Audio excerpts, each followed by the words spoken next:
എൻ്റെ സിനിമ എന്ന് ഞാൻ എപ്പോഴും ആലോചിക്കുമ്പോൾ ആദ്യമായിട്ട് ഞാൻ ആലോചിക്കുന്നത് ഒരുപാട് ഗുരുക്കന്മാരെയാണ്. അതായത് ഓരോ സമയങ്ങളിൽ നമ്മളെ ഇമ്പ്രസ് ചെയ്ത ഓരോ ഫിലിം മേക്കേഴ്സുണ്ട്.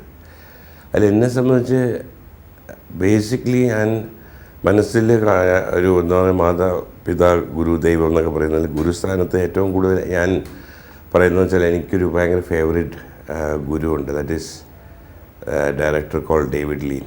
അദ്ദേഹത്തിൻ്റെ ചിത്രങ്ങൾ ഞാൻ എപ്പോഴും എൻ്റെ വീട്ടിൽ എൻ്റെ സ്റ്റുഡിയോയിലെല്ലാം ആ ചിത്രങ്ങൾ കാണും, അദ്ദേഹത്തിൻ്റെ പടം കാണും. കാര്യം ഞാൻ എപ്പോഴും പറയും, ഞാൻ ഒരു ഏകലവ്യനും അദ്ദേഹം ദ്രോണാചാര്യരാണെന്ന് പറയും. അദ്ദേഹത്തിൻ്റെ സിനിമകൾ കണ്ടിട്ടാണ് എനിക്ക് സിനിമയോടുള്ള ഒരു എന്താ ഒരു അഭിനിവേശം അല്ലെങ്കിൽ ഒരു സിനിമ ഡയറക്ടർ ആവണം എന്നുള്ള ആഗ്രഹം ഉണ്ടായത്. ആൻഡ് പിന്നെ നമുക്കെപ്പോഴും പറയാം ഭരതേട്ടൻ, എന്താ പറയുക ഭാരതിരാജ, ബാലചന്ദ്ര സാറ്, അങ്ങനെ ഒരുപാട് ഫിലിം മേക്കേഴ്സ് എന്നെ ഇൻഫ്ലുവൻസ് ചെയ്തിട്ടുണ്ട്. അവരെല്ലാം definitely I call them my gurus. അപ്പം അതിൽ നിന്നൊക്കെ അവരുടെ സിനിമകളിൽ നിന്നെല്ലാം കണ്ടിട്ട് അതായത് എനിക്കെപ്പോഴും ഞാൻ സിനിമയുടെ ഒരു ആരാധകനായിരുന്നു. അതായത് എൻ്റെ സിനിമകൾ എന്ന് പറയുന്നത് ഇപ്പം ഞാൻ റിവോൾവർ റിത്തയും കാണും, അതേ സമയത്ത് ഞാൻ ഫെല്ലിനിയും കാണും, ഡിസിക്കയുടെ സിനിമകൾ കാണുന്നുണ്ടായിരുന്നു. എല്ലാ സിനിമകൾക്കും അതിൻ്റേതായ ഒരു വാല്യൂ ഞാൻ കൊടുത്തിരുന്നു. എല്ലാ സിനിമകളും അതിൻ്റേതായ രീതിയിൽ ഞാൻ എൻജോയ് ചെയ്തിരുന്നു.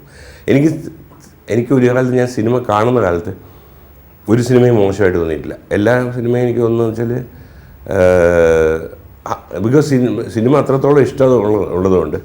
മാത്രമല്ല എന്നെ വീട്ടിൽ സിനിമ കാണുന്നതിനോട് ഭയങ്കര എതിർപ്പായിരുന്നു. അതുകൊണ്ട് ഞാനൊരു 10ാം ക്ലാസ് കഴിയുന്നവരെ ആകപ്പാടെ 2 സിനിമ കണ്ടിട്ടുള്ളൂ. ഞാൻ അനാച്ഛാദനം എന്നൊരു സിനിമ, ഓണത്തിന് അമ്മ ഒരു തരും, അങ്ങനെയാണ് ഞാൻ സിനിമ കാണുന്നത്. അനാച്ഛാദനം, അമ്മയെ കാണാൻ നാട്ടിൽ പോകുമ്പോൾ അമ്പലപ്പുഴ പോകുമ്പോൾ ഞാൻ കാണുന്നത്. അവിടെ ഒരു ശ്രീകൃഷ്ണ എന്ന് പറഞ്ഞ തിയേറ്ററുണ്ട്.